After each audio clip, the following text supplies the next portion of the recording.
कह रहे हैं जी कि एक प्लेन पोलराइज्ड लाइट है ऑफ इंटेंसिटी आई नॉट। ये प्लेन पोलराइज्ड का क्या मतलब होता है? सीधी है। ये मतलब नहीं है। प्लेन का मतलब है कि एक ऐसी लाइट जो एक्स वाई प्लेन में है, यानी कि एक्स एक्सिस और वाई एक्सिस में वो एग्जिस्ट करती है, मतलब ऐसे करके लाइट आ रही है, समझ आई? इसको कहते हैं प्लेन पोलराइज्ड। अगर 3D में हो तो फिर वो तीनों एक्सिस के ऊपर एग्जिस्ट कर रही होती है, यानी उसका कुछ कंपोनेंट एक्स वाई प्लेन में होगा, कोई वाई जी प्लेन में होगा और इस तरह से। लेकिन ये लाइट है प्लेन पोलराइज, यानी ये सिर्फ़ और सिर्फ एक्स वाई प्लेन में एग्जिस्ट करती है। सही हो गया? ठीक है। अब ये तो मैंने आपको एग्जांपल के तौर पर बताया, वो यूँ भी हो सकती है, इसको भी प्लेन पोलराइज कहेंगे। इसका ये मतलब कि सिर्फ़ और सिर्फ वो एक्स एक्सिस और वाई एक्सिस के अंदर बैठी हुई है, उसके अंदर रहती है। वो लाइट ये वाली है जो हो रही है।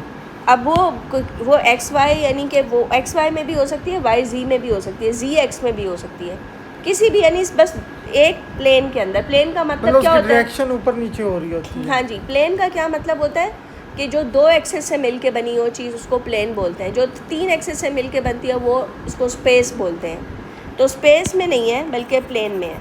अच्छा, आगे चले जी। वो आगे क्या बात कर रहा है? कहता है कि the initial intensity of the transmitted wave is zero. अब ये बड़ी ही इम्पॉर्टेंट बात उसने की है।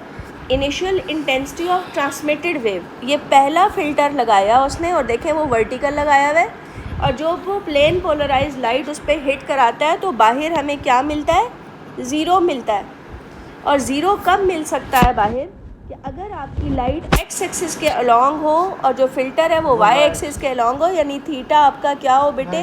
90 डिग्री हो। यानी आपकी इंसिडेंट लाइट और फिल्टर के दरमियान एंगल अगर 90 हुआ तो आपकी जो बाहर निकलेगी इंटेंसिटी वो ज़ीरो होगी। इससे मुझे ये पता चल गया कि मेरी जो इंसिडेंट लाइट है आई नॉट, वो एक्स एक्सिस के अलॉन्ग है। ये में हमेशा 90 होना ज़रूरी है, ज़ीरो होने? जी बिल्कुल बिल्कुल, ये तो बहुत ज़रूरी है। अब उन्होंने क्या कहा कि उन्होंने बीच में फ़र्स्ट फ़िल्टर के पहले उन्होंने एक और फ़िल्टर सेकंड लगा दिया जो कि 45 के एंगल पे है, और फिर हमसे पूछ रहे हैं कि अब बताओ कि ट्रांसमिटेड जो वेव होगी, यानी बाहर आपको इस जगह पर आपको क्या मिलेगा? यहाँ जहाँ पे मैंने ये स्टार रिक्शा बनाया, यहाँ पे आपकी इंटेंसिटी अब मालूम करनी है। पहले तो भाई ज़ीरो मिली थी, अब क्या मिलना है? अब आपका फ़िल्टर अगर ऐसे टेढ़ा पड़ा हुआ है, यानी कि 45 के एंगल पे, तो आप फार्मूला लगा लें, I is equal to I naught. इधर देखें जी, I is equal to I naught cos square theta. तो ये जी इंसिडेंट तो आपकी आई नॉट है, और जो यहाँ से बाहर निकलेगी मैं उसे आई प्राइम कह लेती हूँ। ये ले जी, मैंने इसको आई प्राइम कह लिया। और अब मुझे एंगल बताएं इनके दरमियान क्या है?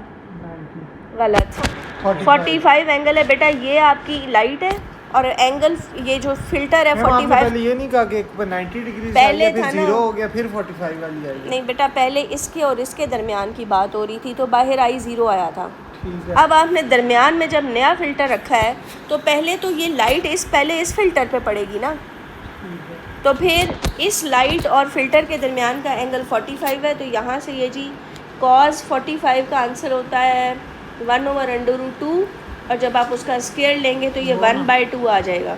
तो इसका मतलब है ये जो आपकी इंटेंसिटी जो यहाँ पे मिलेगी that would be I not by 2। समझ आ गई? अब ये वाली इंटेंसिटी इस पर हिट करेगी।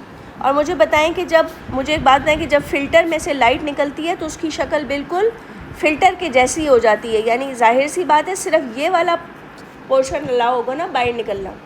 इसका मतलब है कि अब जो लाइट है, यानी ये आई नॉट बाय 2, वो लाइट ऐसी है 45 के एंगल पे पड़ी हुई है। अब जब वो इस फ़िल्टर पे हिट करेगी तो मुझे उसके लिए इक्वेशन बनवा के दें। तो जो बाहर जो इंटेंसिटी निकलेगी वो आई है, और हिटिंग वाली कौन सी थी जी? I not by 2 cos square, angle मुझे बताएं इंसिडेंट लाइट और फिल्टर के दरमियान 45। शुक्र अल्हम्दुलिल्लाह आपको आ गया है। अब आई नॉट बाय 2, और ये वंस अगेन इसका आंसर 1/2 आएगा, और ये आई नॉट बाय 4 आ जाएगा।